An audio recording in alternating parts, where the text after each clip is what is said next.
आजच्या काळात social media आपल्या आयुष्याचा अविभाज्य भाग बनला आहे. अनेक जण आपल्या दैनंदिन आयुष्यातील प्रत्येक क्षण, सकाळी काय खाल्ले, कुठे फिरायला गेले, कोणासोबत वेळ घालवला, हे सर्व फेसबुक, इंस्टाग्राम किंवा इतर प्लॅटफॉर्म्सवर शेअर करताना दिसतात.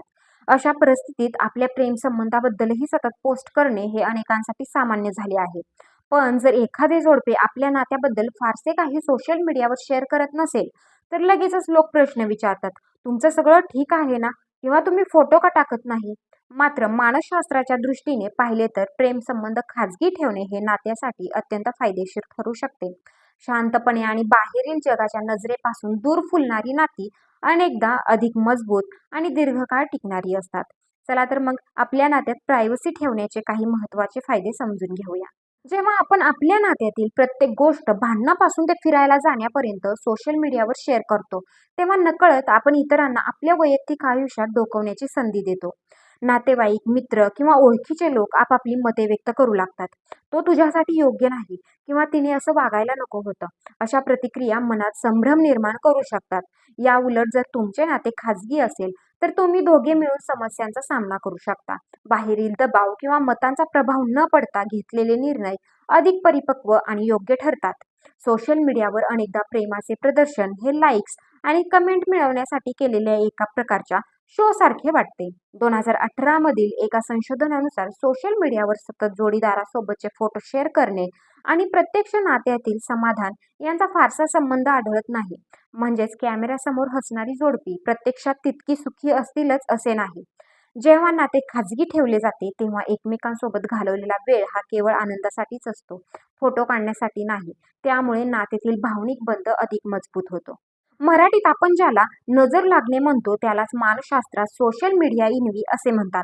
आपल्या आयुष्यातील आनंदाचे क्षण सर्वांसमोर मांडल्यावर काही लोकांना मत्सर वाटू शकते. प्रत्येकजण आपला हितचिंतक असेलच असे नाही. काही लोकांना तुमच्या आनंदात आनंद वाटेल, पण काहींना त्यातून असूया निर्माण होईल. नाते खाजगी ठेवले की अशा नकारात्मक भावना आणि ऊर्जेपासून आपण दूर राहतो. आपल्या आनंदाचा शांतपणे आस्वाद घेणे हे मानसिक स्वास्थ्यासाठीही फायदेशीर ठरते. कोणतेही नाते कायम एकसारखे नसते. त्यात कधी आनंदाचे क्षण असतात, तर कधी मतभेद आणि अडचणीही येतात. तुमचे नाते खूप सार्वजनिक असेल आणि अचानक भांडण किंवा ब्रेकअप झाले, तर लोक त्याबद्दल चर्चा करू लागतात. तुमच्या वैयक्तिक आयुष्याचा तमाशा होण्याची शक्यता वाढते.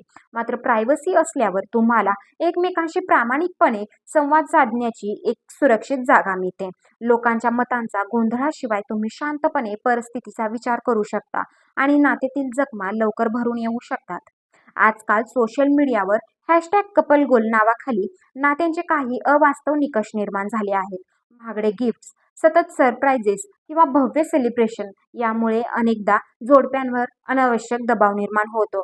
मात्र हार्वर्ड विद्यापीठाच्या एका संशोधनानुसार माणसाचे दीर्घकालीन सुख आणि आरोग्य हे संपत्ती किंवा प्रसिद्धीवर नाही, तर त्याच्या जवळच्या नात्यांमधील उबदारपणा आणि भावनिक सुरक्षिततेवर अवलंबून असते.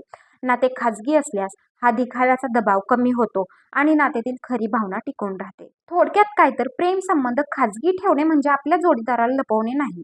उलट तो आपल्या नात्याचा आदर करण्याचा आणि त्याला बाहेरील अनावश्यक हस्तक्षेपापासून सुरक्षित ठेवण्याचा एक मार्ग आहे. शांतपणे, प्रामाणिकपणे आणि परस्परांवरील विश्वासावर आधारलेले नाते हे सोशल मीडियावरील लाईक्सपेक्षा अधिक मौल्यवान असते. म्हणूनच आपल्या आनंदाचे प्रदर्शन करण्यापेक्षा तो शांतपणे अनुभवणे आणि जपणे हेच खऱ्या अर्थाने मजबूत आणि दीर्घकाळ टिकणाऱ्या नात्याचे गुपित आहे.